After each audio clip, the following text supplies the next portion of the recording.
sempre faz um discursinho antes de começar a conversa, né? E aí as pessoas realmente são diferentes na nossa mesa do que às vezes elas são fora, porque elas abraçam a proposta. Porque a gente já viu gente, por exemplo, que chega e, sei lá, o monarca fala, eu acho que azul é uma cor fria e por quê? E aí eu fico amarelo, é uma cor quente. Falo, mas não tem nada a ver com o que ele está falando. Você simplesmente veio com as respostas prontas da sua casa. Você veio com as respostas que você falou ontem, anteontem, que você vai falar amanhã. Você não se deixa atravessar por nada. Não tá rolando o jogo, né? Não, assim, tá rolando o jogo. Você não se move pelo que ele fala, entendeu? Total. Que é uma coisa muito bonita quando a pessoa tá te escutando e fala assim, cara, isso aí que você falou me fez pensar que daí é outra coisa. Aí rola conversa, de verdade. Aí é conversa. A gente tem esse problema, às vezes, quando vem alguns convidados que são ou palestrinha, ou seja, o cara tem todo um roteiro que ele já preparou em casa. Já passamos, amigo. Nossa, é um Então, saco. aí Sinto sua dor. o palestrinha é aquele que fala assim, não, mas voltando aqui pra história, Porque o tá, cara quer entendi. terminar de contar, é sobre ele, não é sobre a conversa. Exato. Então, conversar com quem pensa muito diferente de você é desafiador para que você faça esse exercício de entender, gente, por que buraco essa pessoa tá olhando que ela tá vendo uma coisa tão diferente de mim? Eu acho isso muito desafiador e isso é excitante. Mas é isso, tem umas políticas básicas disso que é o respeito, né?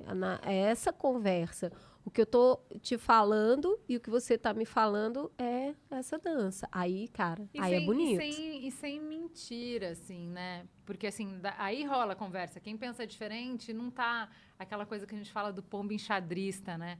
A pessoa que fala qualquer coisa não tem relação com a realidade, que daí não tem diálogo possível, né? Então, assim, o que a gente vê na nossa mesa, e a gente já presenciou ao longo desses 8 anos alguns encontros muito bonitos, assim, de pessoas que pensam completamente diferente, mas tem generosidade para não partir do ponto de que o outro, então, é um cafajeste por causa disso, entendeu? E conseguir realmente pegar, não, peraí, mas se fosse assim do jeito que você está falando, então teria que ter isso, isso e aquilo. A pessoa fala, eu entendi por que você está falando isso, mas não é. Da onde eu vejo isso e aquilo, funcionam dessa maneira.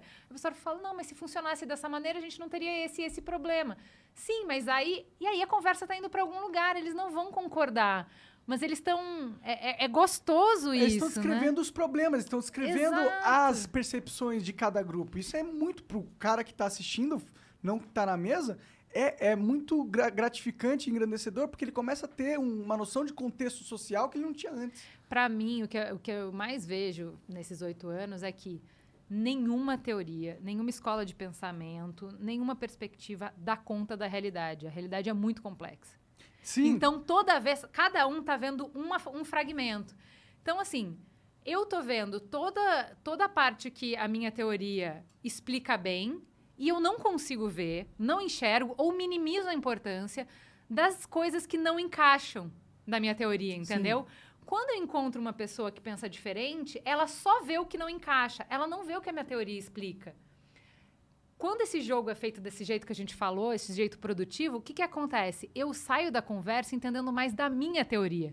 Eu falo, pô, realmente, isso aqui não explicou. Eu vou dar um exemplo, que eu acho que é interessante aqui. A gente é super, pessoalmente, a favor da descriminalização da maconha, por exemplo. Beleza, a gente trouxe 2 pessoas bem intencionadas e inteligentes na mesa. O cara que veio falar contra a descriminalização é um cara que trabalha em CRAS, aquele centro de atendimento à pessoa ao viciado, a pessoa com abuso de drogas ilícitas. Entendi. Na rede pública.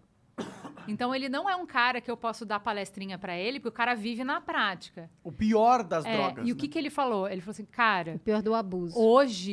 Hoje, se acontecer com a estrutura que a gente tem para atender as pessoas hoje, a gente tem um colapso de saúde. Hoje não tem como.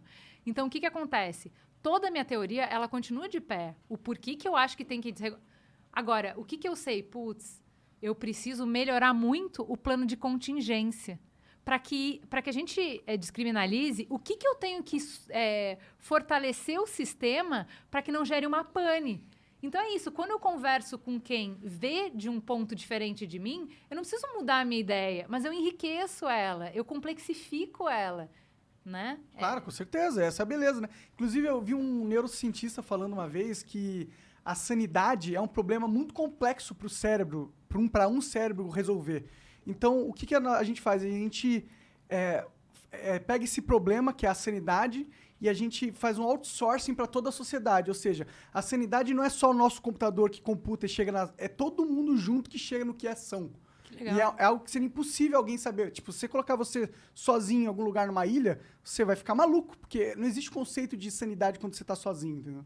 Que Putz, legal. isso é muito bom, porque aí chega na nossa trajetória dos últimos 2 anos, que a gente tava lá no deserto camelando, falando sobre a gente precisa conversar.